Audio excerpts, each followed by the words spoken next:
Praise the lord. నేటి వాగ్దానము, నీ కృప ఆకాశం కంటే ఎత్తైనది. కీర్తనల గ్రంథము 57వ అధ్యాయము 9వ వచనము. కీర్తనాకారుడు ఈ విధంగా అంటున్నాడు, నీ కృప జీవము కంటే ఉత్తమము, నా పెదవులు నిన్ను స్తుతించును. అవును, దేవుడు మన పట్ల ఎంతో గొప్ప కృప కలిగి ఉన్నాడు. కనుకనే ప్రతిదినము మన పట్ల ఆయన వాత్సల్యత చూపించుచున్నాడు. మనం కూడా ఒకప్పుడు శరీరం యొక్కయు మనస్సు యొక్క కోరికలను నెరవేర్చుకొంచు మన శరీరాశలను అనుసరించి మునుపు ప్రవర్తించుచు కడమ వారి వల్లనే స్వభావ సిద్ధంగా దైవగ్రతకు పాత్రమై ఇంటిమే.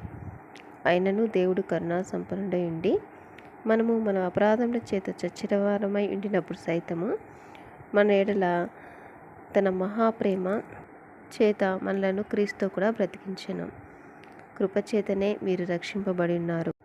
మీరు విశ్వాసం ద్వారా కృపచేతనే రక్షింపబడి ఉన్నారు.